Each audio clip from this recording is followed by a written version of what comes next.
Now let's look at the ratio test. So here's the statement. We have to have a series with positive terms, and we look at this ratio of the n plus 1 term to the nth term, and they call that ratio rho at infinity.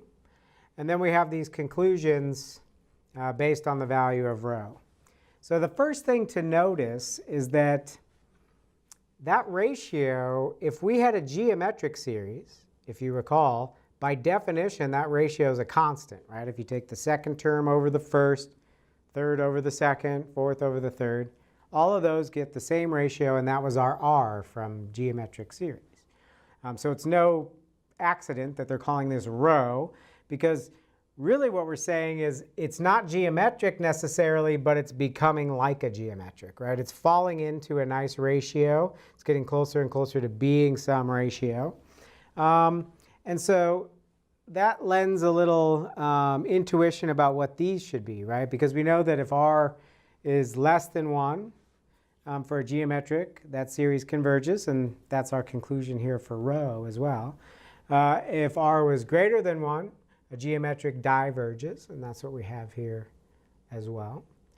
The only thing that's a little different, and we'll look at this, is that on that borderline case where R is 1 for a geometric, that's definitely divergent. Here, this test is inconclusive. And that has to do with the fact that the series really isn't geometric, it's approaching it. And if it's approaching that border case, it could really go either way. So let's just look at number 1. The argument for number 2 is really just the reverse.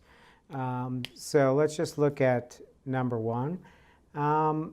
So the idea is, before we write anything, is that if we're approaching a rho less than 1, we will be able to create a geometric series to a convergent geometric series that we can slide in above it. So we really argue this based on a direct comparison.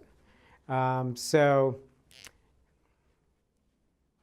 we'll start with 1, assuming that the limit as n goes to infinity of this equals rho, which is less than 1. Okay. So the beauty of real numbers is that we can always find a number in between. So since rho is less than 1, we could find some R that's bigger than rho, but still less than 1. So let's let R be a number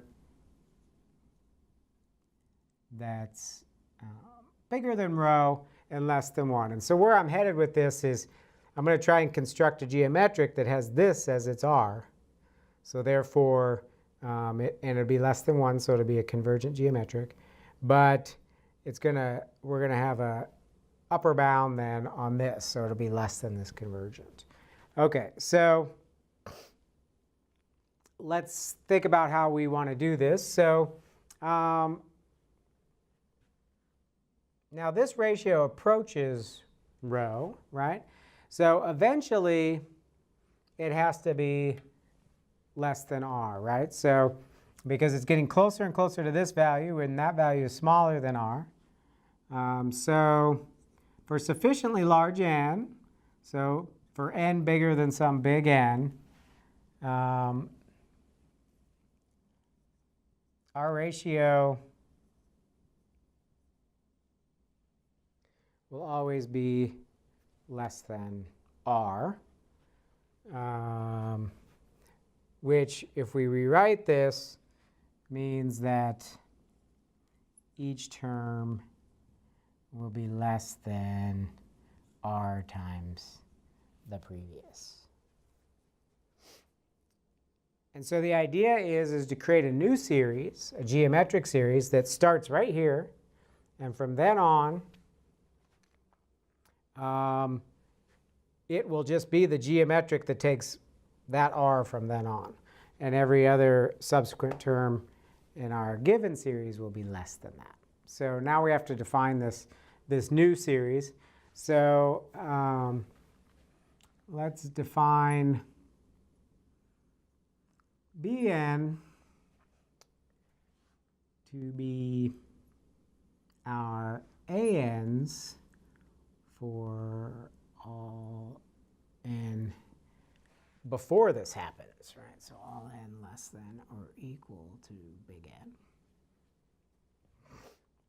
And then from then on, it's going to be geometric.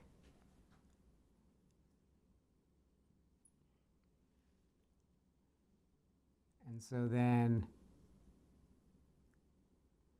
the next term, Bn plus 1, is always this,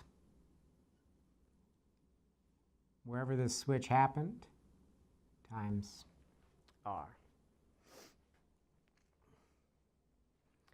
Well, notice that because of our inequality, first of all, before they're just equal, right? So for n less than or equal to big N, all of our ANs actually equal our BNs. And for all of our N's bigger than big N,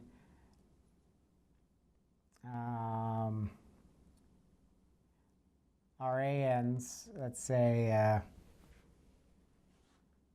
all right, AN plus 1, I guess, is going to be less than our BN plus 1. Right, because I've defined it, it's just going to be this geometric, but each subsequent term is even smaller than that one. So, so what have I done? I've created this new series that is not geometric at first. It's just the original series for a while. But from that point on, it's geometric.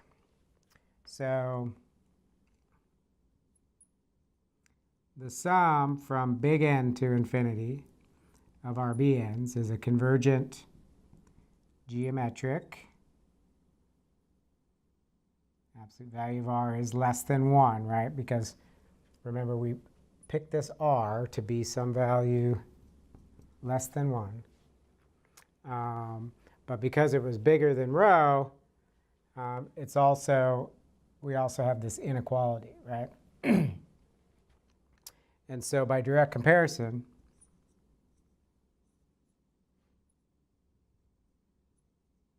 the sum of our ANs, now I have to start here at big N where that switch happens, right, where I'm finally less than that.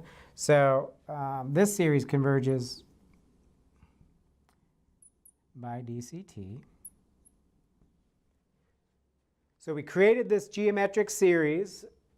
Well, it's geometric from a certain point on. But adding in finitely many terms doesn't change anything. So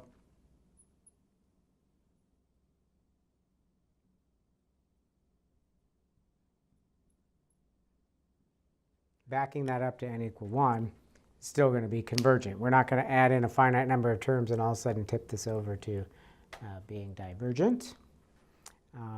So the key to this is that because this ratio gets to be less than 1, we'll always have room to create some sort of geometric series that will work as an upper bound, and then by direct comparison test. Now remember, direct comparison test requires that these guys be positive and, or at least non-negative, and the theorem requires positive terms, so we're fine. So now, I said I wasn't going to go through number 2 because it's really the same exact argument flipped. If rho is bigger than 1, you can put an R in between rho and 1. These inequalities are just going the other way.